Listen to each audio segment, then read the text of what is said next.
Hey,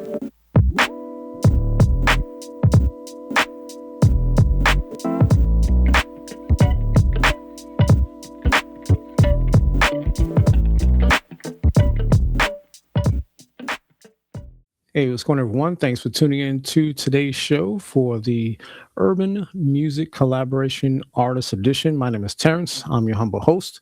And today we got none other than Timothy Bridges Jr. What's going on, man? Going on, man? It's so good to see you, man. Yes, sir. It's good to see you as well. I know that we worked together in the past, and I appreciate you taking a little bit of time to hang out with me and go through a little bit of questions and kind of get more things known about you out to the people. Well, certainly, man. Thank you for having me, man. Yeah, for sure. So, first things first, we're going to get right into it. We ain't going to get no fluff. We're going to get right to it. So, when did you start singing or playing an instrument? And what instrument or instruments do you play? So I started out playing when I was about 5 years old. I started at a church called New Zion, which is in Linwood, North Carolina. And I remember being 5 years old. My god brother actually played the drums. And I remember watching him play. And he would during the service sometimes would Mhm. give me an opportunity to play. And I remember because I was so young, when they would play like fast songs, I would struggle with, you know what I mean? And so they would kick me off the drums, and my godmom would get me. I'd be crying and stuff like that. But you know, over the time, my dad bought me my first set, and I got better at it. And so it got to the point where I actually started playing and things like that. And so drums was actually my first love. And then at 12 years old, I'll never forget, man, I was in elementary school. I was like in fifth grade. I was laying down one day right after school. My brother came in, my brother Jermaine Davis. He came in, threw the guitar at me and said, man, you going to play guitar. And I was like, man, I'm not playing guitar, that type of thing. This is when we had flip phones and you had to call after 9 for 3 minutes. So I was like, look, man, I'm not playing, that type of thing. But he just continued to be on me, man, and being consistent as that. So then I started playing guitar.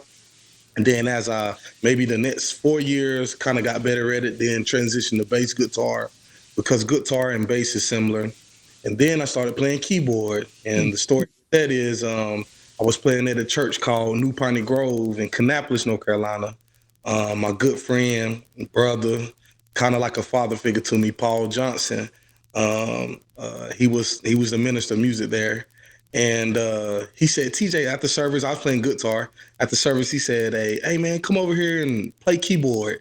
And I don't even know what prompted him to say that, but he just did. And so he taught me the key of C sharp. And man, 2 weeks later, he quit. It was like 2, 3 weeks later, he quit. Just out of the blue, man. And but God knew I had a purpose, man. And so God would like give me songs and stuff like that I would write and stuff, Okay. and he would teach me how to actually play. And so that's how I started playing keyboard. So I've been playing keyboard or all instrumentation since the age of 5. But that's kind of my story with everything, man. And you got more talent than me. I mean, I started on drums and kind of migrate over to the PA system for audio, stuff like that. Turn the mic a little bit, little simple little PV, little squared box mic, amp. Yeah. And, you know, that was me. I was in the corner. It's like the system was in a corner in a closet, and Mhm. all the mics ran to it. Instruments was pretty much just organ, piano wasn't mic'd, and no cordless, all corded, and nothing for the drums. So it's just pretty much just microphones for the choir Right. or the preacher. And man, let me tell you, once I got on the drums, similar to you, fast song came, boy, get up them drums. You don't know what you're doing. And everybody looking at me like I'm crazy. I'm like, I mean, what you want? Yeah, But man. eventually, started trying and, just kept practicing and stuff like that. Stayed with it for a while. But I stay with the audio stuff. So, Yeah, and I got to mention that I sing as well. I think I think I would be shunning upon myself if I didn't say that, because singing is an instrument as well. Your voice is definitely an instrument, and mhm. so thinking I've sung all my life, man. I remember, being in the children's choir and things like that, man. And my family, they're real big singers and stuff. So, I mean, I've been blessed, man, to do a little bit everything, man. One of the I'm not gonna say last instrument, but one of the instruments that I would love to learn is saxophone, man. So I'm actually in the process of, getting one and learning how to play sax, man, and just being able to use all those tools to be creative, man, and do something different with this thing, man. Gotcha. Well, I definitely got some folks who play sax, and that can probably give you some tips, give you some tutorials. I think he's working on some tutorials, things like that for like a sax, the flute, and other instruments he might play. So we'll definitely put you in touch with him as well. Sure, man. So tell us about an experience that you may have had that helped to inspire you to take it to the next level. Man, this I have so many experiences that helped me. I think one of my main experiences, and this was just outside of music, right? Because this experience helped me to understand the importance of being anointed and knowing what my call is through music ministry. And so it was a time I was living at my brother's house, and I remember this stranger came up to me and was talking to me and didn't know who she was. And honestly, I didn't treat her the best. I didn't. I was young. This is when I was young, man, maybe 18, 19. And I'll never forget when she left the house. I was so scared for my life, man. I was like, man, this lady's gonna come back and get me. I don't know why I felt like that, but it just is what it was, is what it is. And I'll never forget hearing God's voice. This was for the first time I really heard his voice. He said, "How can you lock the door to a house that does not belong to you?" Mm, And that I remember literally right after he spoke that, I saw myself playing on stage. I saw myself ministering as it relates to preaching and things like that. And so that experience is what really has guided me through all of my experiences musically and things like that. And so that has helped cultivate and give me the understanding that my gift is not my own. Like with every instrument that I just literally mentioned, like it's not like I had somebody sitting down with me teaching me. It was always forced on me, like this is what you're called to do, so that was I would say that is one of the experiences that has really changed the trajectory of my mindset toward music ministry, man. gotcha. Yeah, that's deep. I mean, yeah, because when we're young, we don't make the best decisions. We don't know what we're doing. We're trying to figure it out just like everybody else. Sometimes you have some people to help guide you. Sometimes you just gotta really take it upon yourself. So, you do what you gotta do. But hopefully, sounds like nobody came back after you. So I think you're all Yeah. right. That's exactly it, man. So I'm still here, man, and that was a really a life changing, of course, experiences through traveling on the road. I'll never forget one of the first groups on the road that I had played for. I'll say the first group that I had played for was a group that I'm still a part of to this day. Been a part of them almost 19, almost 20 years, and that's the New Voices of Faith. Definitely got to shout them out. And so they are the ones that really got me going. I'll never forget. This is when they had like big buses back in the day, and so I was on the bus. They brought me in. They had a cassette tape and had like their rehearsal on it. So I listened to the tape, Mhm. had to learn the drum part, and I was hired on the spot. And then fast forwarding into other experiences that I've also had. Another group called the Sensational Airs, which is out of Lexington, North Carolina. He really, Glenn Jordan is the manager.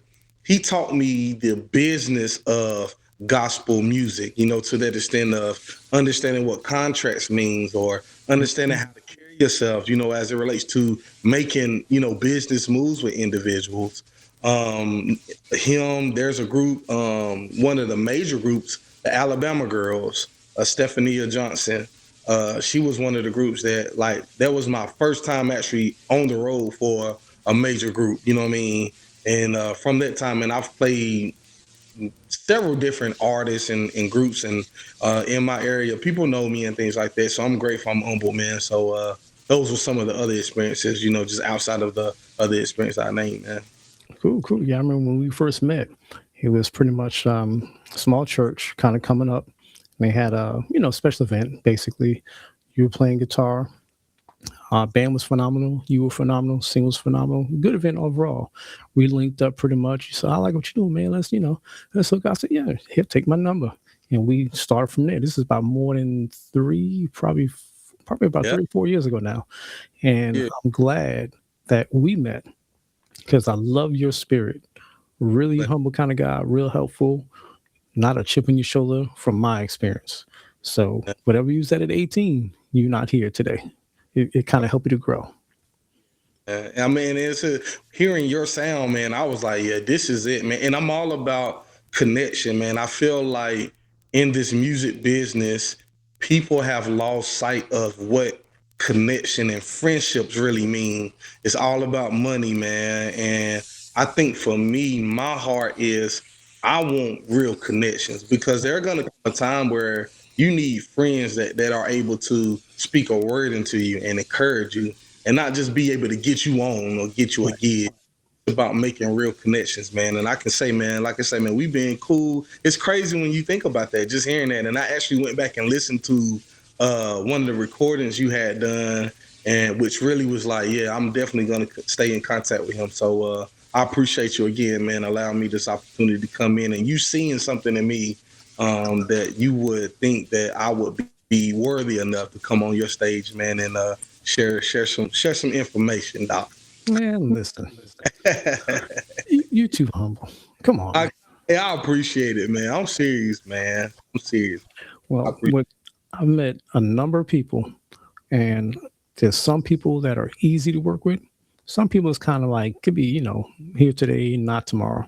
And then there's other folks that's like, yeah, I'd rather not work with him or, and it's they're the only person. Ain't nothing against them, yeah, but no, you are an easy person to work with, straight. yeah, man. And I was Dudes, watching a video early today, as a matter of fact, where a guy was saying that you can get on the stage, you can be a great musician, singer, whatever, but if you're not a good person to work with, or you're not easy to work with, they're not going to call you first. They might call you last, but they're not going to call you first because you can't. That business side of things, you got to be able to be personable, of course, good for professionalism, being on time, knowing your material, practice or rehearse on your own, not just try to figure it out the last minute because it can show.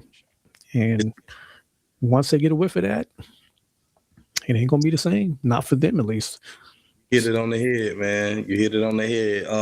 I heard this guy earlier, same thing. He was talking about he plays at a church, he and the son, and he said that this lady had came up to him and said, "I really admire your son," and he was like, "Oh man, thank you." And she was like, "I was watching him doing church." And he was like, he thought that she was gonna talk about his playing, and she said no. She said, "I seen how when you guys were done singing, he stayed and listened to the message, and that he was really engaged into the preaching and things like that."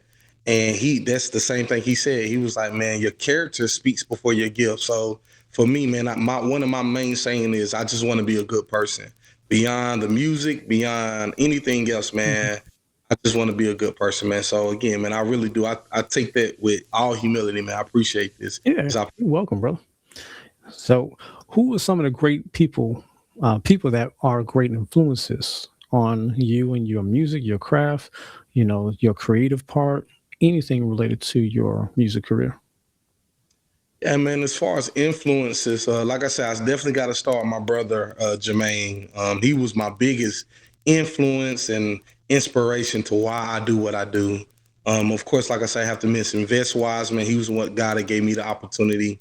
Of course, like I say, Glenn Jordan, I mentioned his name as well.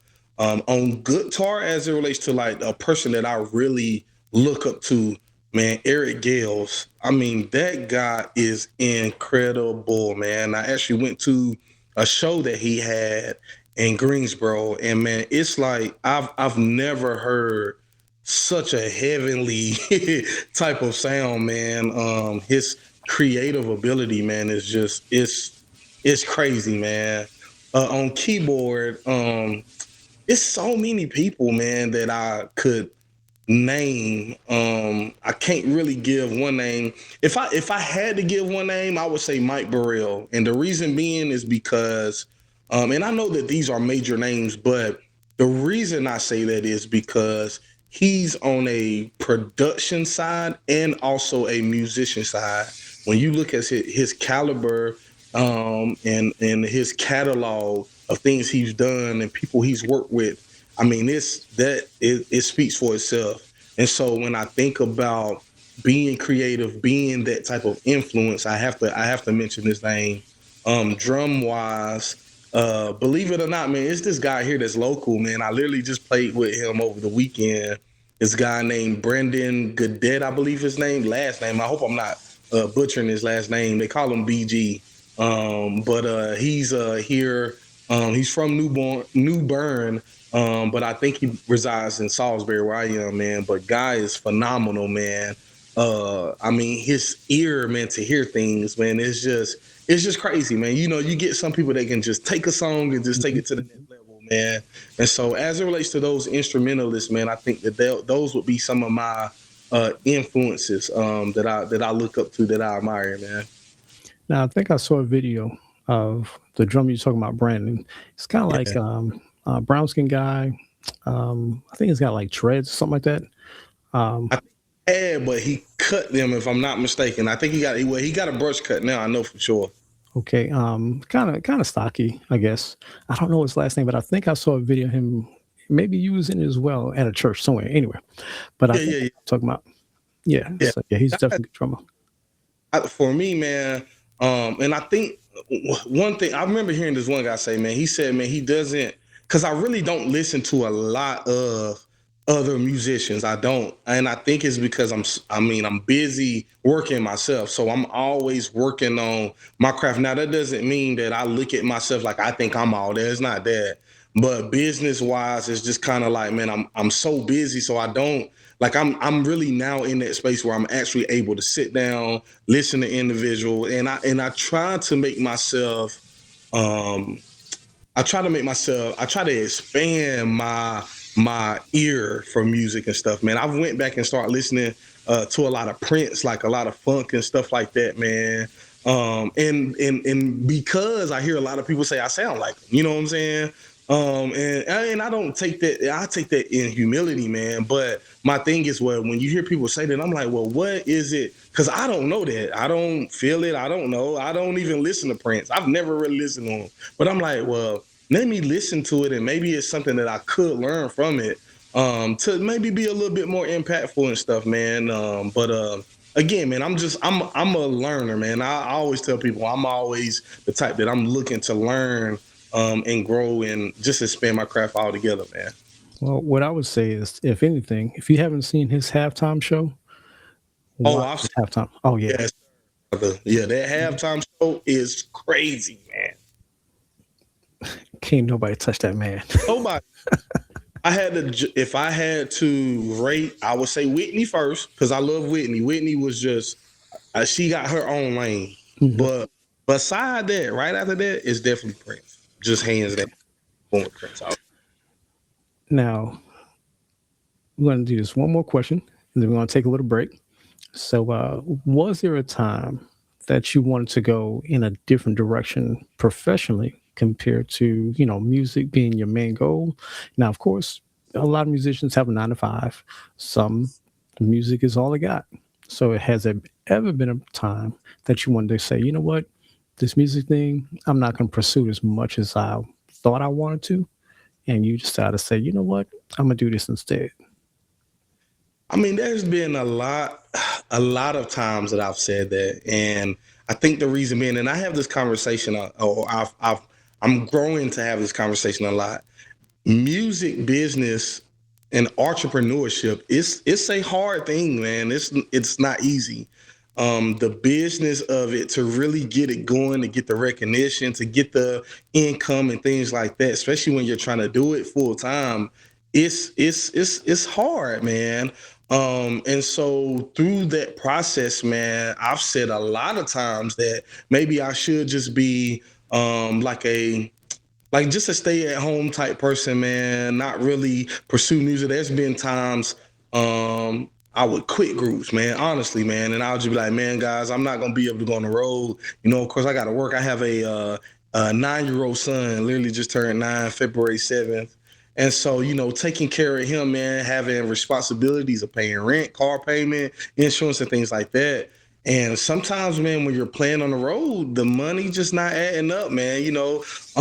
Some people aren't able to pay, some people are, but they abuse your gifts. And so, you have to make decisions. But I think for me, this was something that I was called to. And so, outside of all of the other things that I have done, I think that beyond that, I've continued to persevere through all the difficulties. You know what I mean? But yeah, man, there's definitely been a lot of times that I've said that. But I think that even when you are in those positions where you're doing something other than what your purpose is, there's something inside you that won't settle you. You know what I'm saying? You just can't settle. And so for me, that's kind of been the case, and why I've continued to pursue and not allowed that one little phase in life, man, or hiccup, as a lot of people call, to kind of affect the overall goal, man. I'm glad you said that because you didn't settle. Yeah, A yeah, lot of people settle. They get complacent. They have dreams, they have goals, they got ambitions. Life happens, children happens, family happens, crazy things happen that kind of can derail you. But as long as you can get back and you oh, don't settle for just being average, being regular, do something special, do something extraordinary. yeah, man. I literally talked to a guy. My guy who I have insurance through, a representative for the insurance that I have, and he's 57. And he said, "Man," I was telling him about my company that I own, music company that I own, IMP Studio Productions. Literally just kind of like getting off the ground. Just got my LLC for it. It's official, man. Getting it started. I haven't like officially released it because there's some things behind the scenes that I really want to do.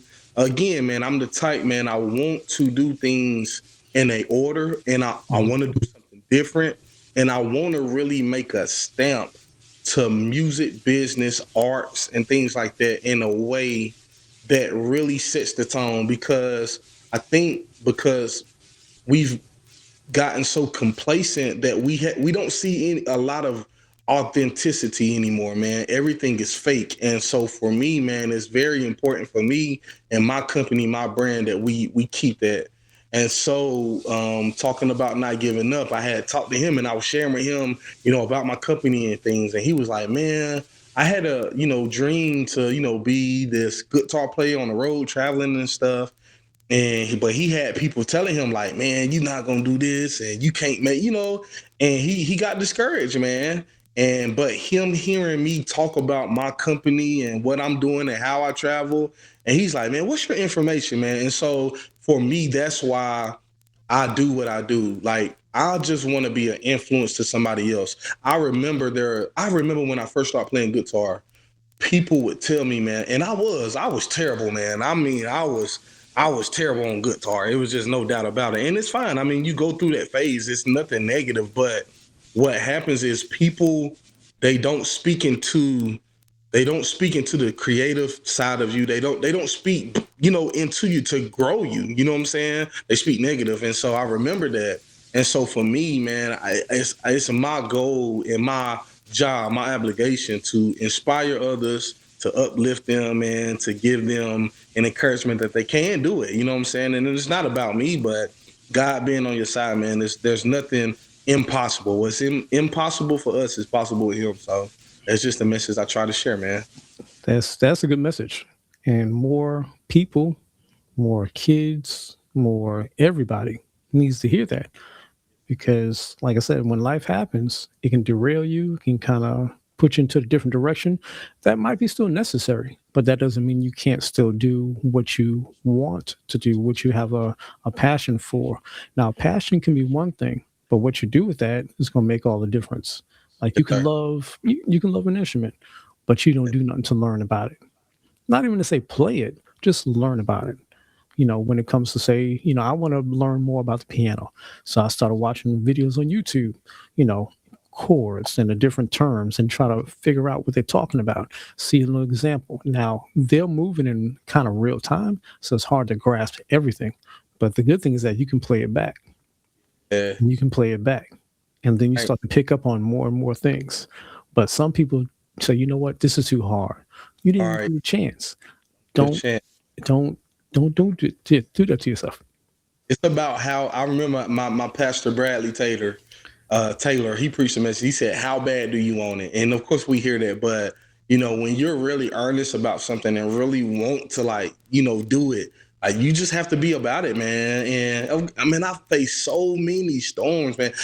My company, man, I had the unction to do it 10 years ago. So it took me 10 years to get to this place. And I think that's another part of the story that people forget. Like it takes time to get where God may speak something to you today, but you may not see the manifestation of it until later on. And so you have to keep the faith. Faith is the substance of things hoped for. You know what I'm saying? And It's not you saying know, yeah, man, that's what it's about, bro.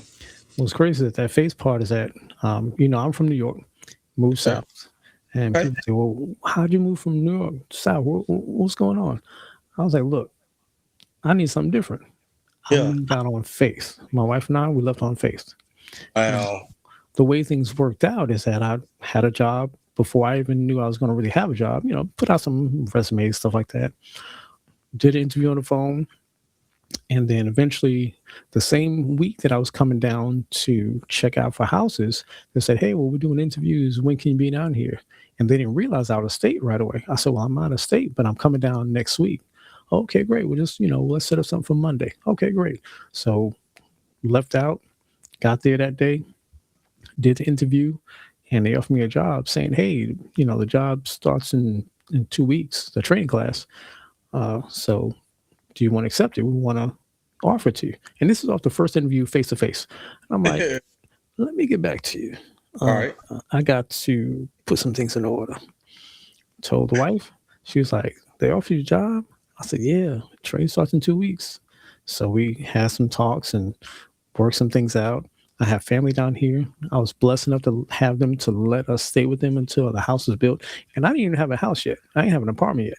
But we were house shopping, got pre-approved and all that stuff. And then eventually, we found a house, did the down payment bit and, did everything typically that whole process. It took about 3-4 months. So in the meantime, I'm staying with the family, have a job, have a place to live. And we packed up within like a week and a half just to kind of start the moving process. Now we Yeah. didn't finish it. We had, go back up once, twice. But man, I'm like, that's stepping out on faith. That's Me faith, never man. own a house, new job, new territory. I got family, but no friends. I'm not worried about that. And then eventually I said, okay, it's not as bad as I thought it was. But man, that with the business side, I'm still into computers, but I was heavier into computers back then. And I said, I'm gonna start a, computer company, do tech support types, build stuff, fix stuff, whatever. I was doing that. I was like, yeah, it's okay, but this feels like a job. Yeah, I I don't got want to you. do a job. Now the music side, I said, let me get more serious about the audio, the video, stuff that was my passion. And Yeah. then here we are today, years later. From the very beginning, it was a passion. But I said, let me come back to that. And it Yeah. starts to feel more natural, more comfortable. And yeah, the business side of thing feels like a job, but the production or the work, the show work, that's the fun part. That's fun. That is It's fun. It is. It's very fun, man. It's a lot of benefits to it, man. But like you said, man, you just have to stay consistent with it, have that faith.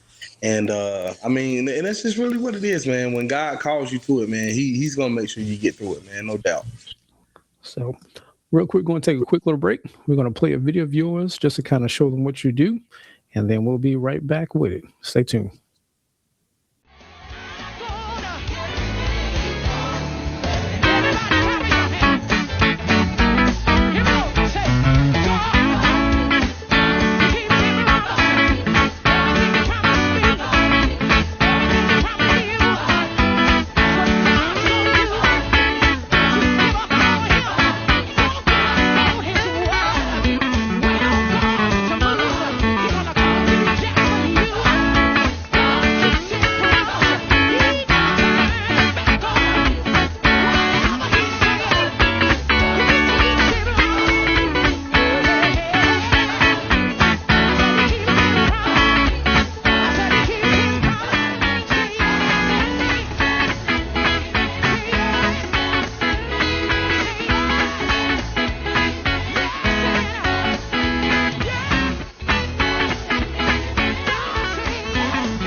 Thanks everyone for joining us once again. I appreciate you hanging out with us. All right, now we have Timothy Bridges Jr., musician, singer, writer, producer, all that.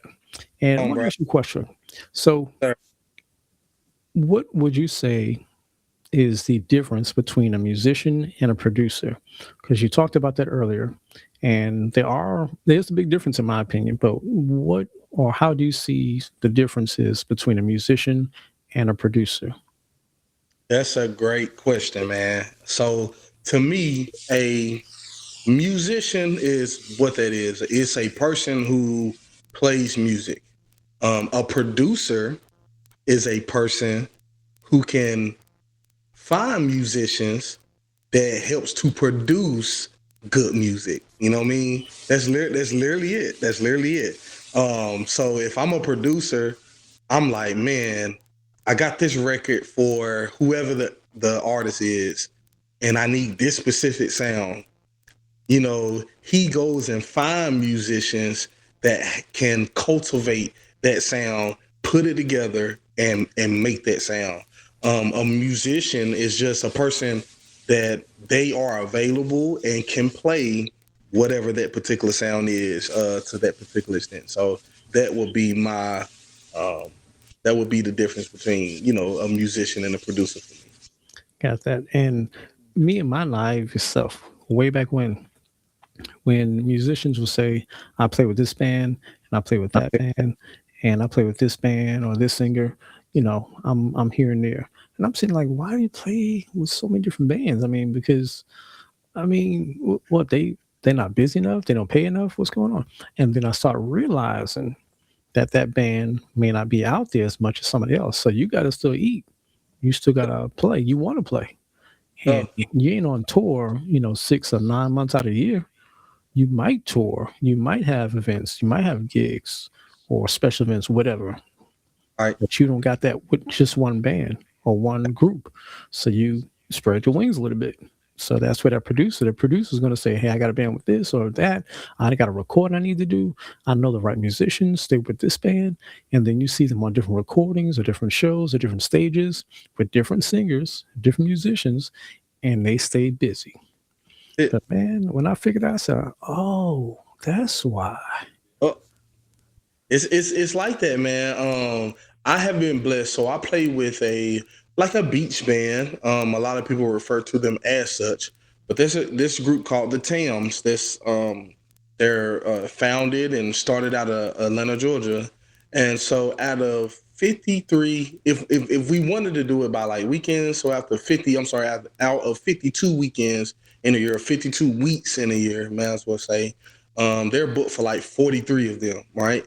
So it's like they stay constant. But again, I've been playing for like 19 years, man. And so I'm just now getting to the place where I can travel like that. So it takes a while, but I've been that guy. I travel here, I travel there, that type of thing. And so again, being that producer, and again, I look at producing on the end of just the being able to go into a producer also is a type of person. They understand software, you know what I mean? They understand, different sounds, different placements. They can arrange as well, things like that. That's a producer, and again, a musician to me is just one they can play it, you know what I mean? So that type of thing. So yeah, man, it's dope, man. But definitely, man, trying to stay busy, man, trying to stay at it for sure, man. I feel you. So, was there any project that made you nervous to be a part of, and why? Man. So and there's so many. That's what I'm saying, man. And I still get nervous to this day, man. I still get nervous. I don't think that for me, I've ever got rid of being nervous. Anytime, like through any phase, I'm always nervous. I'm gonna be honest, man. And it's because, like, even with how hard you practice, it's one thing to practice at home. Nobody's listening. You like, man, I'm about to kill. You know what I'm saying? I'm about to do this. You know what I mean? That type of thing. But when you get in front of people and you really have to perform like what you or recite, you know what I mean? That's your recital, right? Like it can get nervous because where you may be like, man, people gonna like move to this part and then they don't, it's like, oh, that type of thing sometimes. So I stay nervous. I'm gonna be honest, man. I stay nervous, but I stay prayerful, and I just ask God to help me and to just do my thing, man. I think that's what I have been known for, man. People always come up to me and say, man, you don't sound like anybody else. You just do your thing. And I think for me, that has been the thing that has helped me to get over my nervousness, man. Is I just do my thing, whether people move, whether they like it, whether they don't. At the end of the day, man, I'm playing for whatever client, I'm hired by. And so long as they like it, I'm cool with it, man. Gotcha. It makes sense. I mean, stage fright is not just for the spoken part of being on the stage. You can get stage fright being a musician, being, audio guy, lighting guy, video, guy, whoever or girl, don't go too crazy now. But for those who are in the production of a show, a live show, recorded show, whatever, there's a lot of stage nervousness. That nervous bug is all across the board, no matter what, because 1,000 things can go wrong, but you only got to get it right once. So you get it right once, then you're good. And you just Yeah. repeat that and keep that mindset. And with the nervous part, man, listen, I can only imagine if you're on a large stage or a small little everyday stage or in church. And like you said, as you was a kid, playing the drums first, get that fast song, you just couldn't do it. Me, I was getting the shakes, getting sweaty because I saw the eyes looking at me. It's like, oh God, I gotta figure this out. The organist is looking over me like, boy, what you doing? It's like, come on. Exactly. So it's all over the place. Oh, good, man. It's a lot to go into. I've heard a lot of times people say that being nervous is good though because it keeps you humble. So Yes. I take it, man.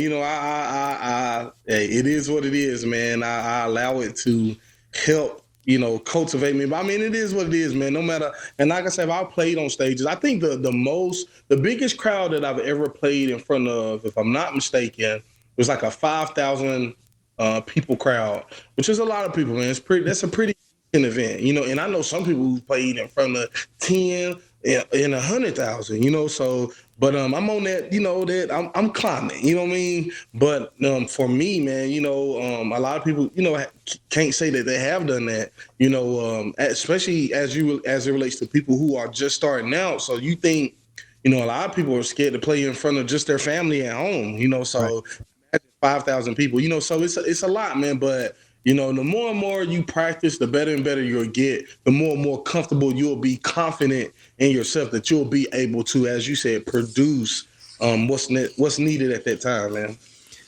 And side note, don't name no names. No names. Have you ever been on a show or a gig or whatever, and there's, say some musicians you don't normally play with, or maybe you maybe have whoever. Okay. Don't name no names. Okay. Have you ever had the experience where they said, yeah, I killed tonight. Yeah, I was doing this. You heard when I did this, that, and other. Man, I was on it. And you probably thinking, nah. you was good, but you wasn't that good. Come on now. Because some people like to brag. And some people like, man, I just do what I can do, man. I'm glad you liked it. There you go. I thought I messed up too much, Yeah. Man, you already know, man. You making this conversation too comfortable, so you already know that it happens, brother. It just, you get guys that really think that they're like that. You know what I mean? And I honestly don't like folk like that. I'm gonna be honest, man. I try to stay away from cats like that, man. To be honest, man. But again, it's sometimes you like you say, man, you meet people on the job that's like that. So you just let them have their moment, man. You pat them on the back, you pat that ego a little bit, and you just keep it pushing, man. And you just hope that you don't. I'll never forget, man. I'll never forget. I think this is why I am so humble. I'll never forget, man. In my hometown, my family, my cousins, Rico Ellis, he passed away. Lewis Williams, we call him LL. Mario Ellis, Desmond Culberson, and AJ Culberson. We had a group back in the day, and we was young, man, but we could sing. This is when a quartet group. And Jubu Smith, right? So they had a quartet group called Soul Seekers. This is when they came out.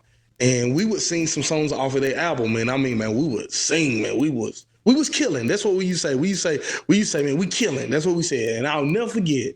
We got off stage and people was up shouting and going crazy, man. I'll never forget. We came off the stage, went outside, and we was like, man, we killed them, man. We went in there and they was telling us, come back, encore, encore. And we was like, man, we killed them. And I'll never forget, this man heard us say that. What was his name? I can't recall his name, but I'll never forget. He pulled me to the side when he see me do that. He said, son, don't you ever do that again. He said, always remember what you do is you do it for God. He said, whether people patting you on your back or not, he said, you don't do it for that. And that has always been something that stuck with me, man. And so I never try to let that stuff get to my head, man. I appreciate it, and I keep it pushing, man. That is good to keep with you, because I think earlier we talked about musicians who, think to the stuff, they're a good musician, but they're not necessarily the best person to play with or to perform with or to, I guess always be on stage with. You just, their personality, their work ethic, whatever it might be. Some people are too cocky. Some people are very confident. You can be confident, but how you put that out there can make a difference. There's people who turn that around and think, oh, he thinks he's the stuff. And not only that, hey, the hygiene be bad. Let me tell you something. The hygiene of some of these musicians, I don't mean, but I'm serious, like the hygiene, you're coming in, you're smelling like you're smelling, you know what I mean? That type of thing. This is a big thing. And I think that musicians, especially young musicians, they don't realize, as you said when we started off, accountability, man, as it relates to being on time, making sure you're dressed correctly, man. Like, don't just put on like anything. Don't look like you're being outside playing in grass and dirt. You know what I'm saying? Look presentable, man. This is a business. You want people to have a perspective that you care about your craft. You know what I'm saying? And not to put on to be fake, not that, but we really do care. You know what I'm saying? We musician, one thing, like, when I tell people, hey, I'm a musician, they be like, oh, we heard about it. You know what I'm saying? And so it gets discouraging. I ain't gonna say it gets discouraging, but it just makes you think like, darn, like but when I look at it, we set that standard. So for me, I just try to make sure that I don't set that type of standard. I care about how I look, how I smell, the people that I'm around, what they see me do outside of music and things like that, man. And that, like you spoke earlier, character, that's what keeps you booked, really, outside of just your gift, obviously. Well, just having character too. The one thing about people, and this is musicians or whatever kind of profession you might be in, we always leave an impression. Yeah, man. The question is, what type of impression did you leave with the crowd, with your coworkers, your bandmates, whatever? Because there's a small community that plays here, there, and everywhere else, and word gets around. And once your name starts to get kind of the same, traction, he or she this, he or she that can be a good thing or not so much. Now, some people say, you know what? That might have been your experience. They'll still give you a shot. Yeah, I hear about him or her. They'll give you a shot. Now, if they see the same thing after one time, they're going to say, you know what? They just proved them right. I'm telling you, so you have to be careful about, and I really do try to be careful. One thing that I do, I always try to keep my word. If it's something I can do, I'll do it. If it's something I can't do, I won't. Even if I do say I can, but then things, circumstances happen and you can't do them, I'm going to communicate in a way that you understand, like, hey, man, I may have had this plan and I do apologize, blah, blah, blah. And if we can reschedule, whatever the case may be, to make sure, man, I have even been to the point where, if you may have booked me, but then I can't make it, if I got to come out of pocket to help, like, I'm that type of person, man, because I believe that your name, and the Bible tells us, man, your name is more precious than any silver, any gold. So, your name is what speaks for yourself, man, for itself, man. So you just got to always try to keep a clean name, man. And that has to do with character and stuff, man. So, yeah, there's a few people in our industry, music and creative industry, from my perspective, the audio engineering and professional audio, things like that. There's been times where musicians do this too, I guess. They get double booked, not realizing, oh, I have an event now. and then they forget about it because it's months ahead. And then they get another call and they say, "Yeah, I'm good. I'll take it. Yeah, what you got?" And then all of a sudden they look at the calendar like, "Oh, uh, Gotta be I careful can't." with that, man. You gotta be. I'm telling you, like you have to be consistent. And like I said, man, you understand. People understand when things come up. You know, like son gets sick, stuff like that. Car, it's what Right. things that really are out of your control. But as it relates, like you say, bookings, man, you gotta be. And I try to be consistent. And again, that's why I have learned to embrace that it's okay to say no. You know what I'm Mhm. saying? Even if it's a opportunity that I'm presented with, but I know I really don't want to like partake in that. Like seriously, man, I'd be like, man, I don't. I mean, I just don't want to take this opportunity because it's better for you. I can respect the person for just saying no than saying yeah, then come in your attitude Mhm. wrong. You know what I'm saying? Like if you know it's something that you don't want to do or partake in things like that, just or you can't do, just say no, and it's okay. People, you still have your face. You know what I'm saying? And people can, Exactly. that's so I try to be really big. I'm really big on that, man. So yeah, man, I take that to heart for sure. Gotcha, gotcha. So let us know what's next for you. Something that we know where the people can find you, kind of see more of what you do, and eventually just probably work with you. And also let us know, I guess, anything that we probably didn't talk about that you want to mention, just to kind of do a shameless plug. So what's next for me? My biggest thing now is like I say, recently just started my own production company called IMP Studio Productions. The IMP stands for If My People, which is Circuit Chronicle 714. The ultimate goal with this company is we want to do everything, whether it be through arts, entertainment, and music as well. We wanted to bring glory to God. That's what we want to do. We want to uplift, we want to upbuild individuals, whether you be in music, arts, or entertainment as a whole. And so that's what I have coming up, man. And so I'll be launching a website here soon where people can purchase lessons. They can purchase. I manage a group called the New Voices of Faith. I have managed other groups as well. Proverbs 31 have managed them as it relates to gospel industry. I do artist development. I've worked with other artists, single artists, developing their gifts and their talent and their abilities and things like that. We'll be doing music productions. I do stage plays and stuff, so we'll actually be collaborating with a good friend of mine, actually family, Donald Gray. We'll be doing like some classes for, like I said, that it's the art side of things, acting classes. He has seminars and different things like that, man, that he puts on. So we'll be doing that entertainment wise. I do a lot of entertainment. Like I say, I travel a lot playing and different things like that. But I want to make it to where, and when groups or um, artists, they need individuals to kind of fill in that space as it relates to whether you play guitar, bass, whatever the case may be that you play, that we can kind of put you in those places to help, give you tools and different things like that. As we talked about, what's important, what's the difference between a musician and a producer, things like that, man, to really give you tools. And so those are some of the things I'll actually be releasing. I don't have a actual release date. I'm actually finishing up now, but I'm going to be doing an album entitled "Dancing with AI."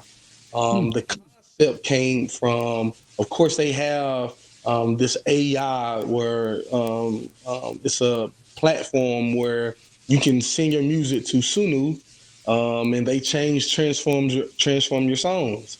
And so the process behind it was being in love, that type of thing for couples. I was like, man, I really want to do something that makes couples come together and dance together and love on each other and things like that.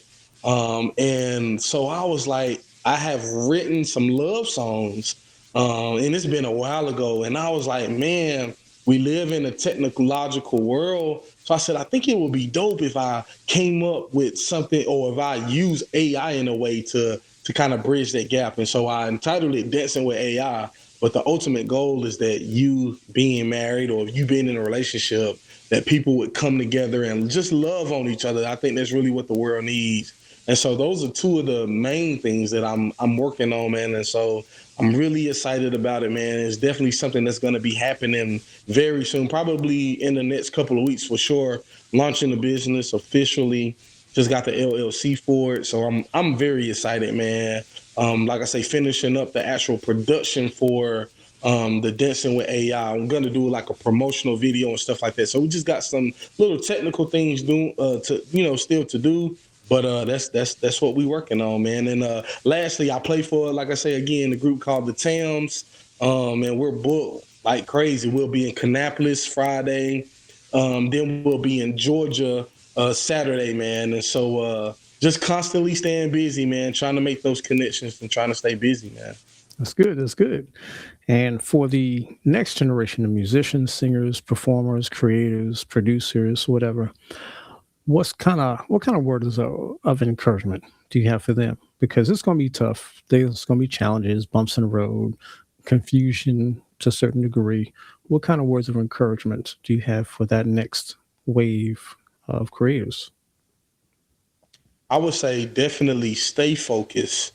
Um, when you get off course and allow things to get you off course, it takes longer to get to the destination. So it's important to number one, stay focused. Another thing is know what your purpose is, know who your audience is, find out what it is. What do you really want to do? Do you want to pursue music? Do you want to pursue it in a way or production? Do you want to pursue it on a national level? Do you want to do it on a local level? Do you want to do it on a regional level, right? Everybody doesn't want to travel, what I mean, nationally. Some people just want to do things right at home. When you think about a truck driver, you get some truck drivers that they travel everywhere. Then you get some truck drivers, they just drive right around the house. So, and it's okay. Like they still make the same amount. So the impact can still be the same, but it won't be the same if you are allowing yourself to just be blown every which way. So figure out where you want to do and how far you want to go. And lastly, man, or one of the last thing I would say is definitely just give yourself time to develop. Like, don't be in a rush. Don't think that because you see somebody else on the main stage that you're gonna be there next week. It doesn't work like that. It takes years to develop this thing, man. So for some people, of course, we have the social media type thing, and so some people they just take off like that. But even when you're on your job, you know what I'm saying? It takes a little while to kind of get to that next level, man, at top place. So you have to do the same thing. This music business is the same way. Lastly, I would say, this would be my last point. Keep God first, man. Seek him and find out. The reality is, as we do this music business, everybody doesn't have the right mindset. Everybody isn't really looking to really help you. Some people are looking to help themselves, so they'll use you. And so you got to be careful about being sure that you're in the right place at the right time. Sometimes you can get, if you're not careful, you associate yourself with the wrong people, it give you a bad name. So you just got to make sure that you're in the right place at the right time. And that comes from listening to the voice of God, allowing him to guide you in the whatever the direction is, man. And that's pretty much what my encouragement would be to definitely to the younger generation. I like that. I like that. And it's really important.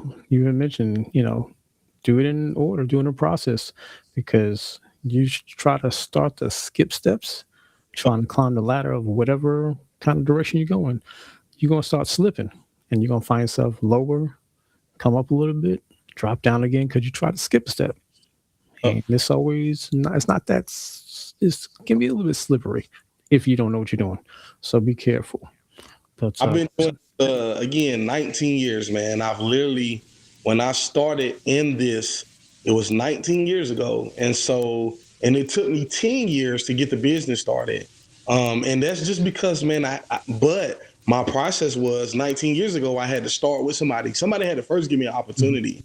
Then I had to grow from that to getting with somebody that could teach me the business. So then it took me a while to learn the business. Then I had to learn how to travel and make my own decisions and who I needed to, be a part of and things like that. So it takes a while, but just stay committed, man. Stay committed to the process. And when it's supposed to happen, it'll happen, man. And you won't, you stay in your lane. You ain't got to worry about what somebody else is doing and what they got going on.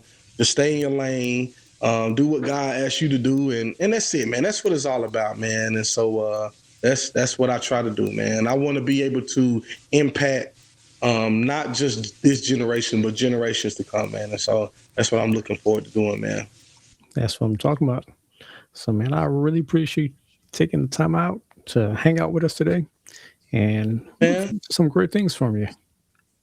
Yes, sir, man. I look for the same for you, man. And again, man, I appreciate this opportunity to be able to come on and share. And I know this is just the beginning, man. We're definitely gonna, work together in the future and get together and do some stuff, man, for sure, man. So I look forward to definitely seeing you soon, man. Yep, same here, man. So that's it for today's episode. Make sure you check out all the information I'm going to leave for the show, for him, for our show, and for Tintin Studios in general. So, till next time, stay tuned, stay blessed, and see you on the next one.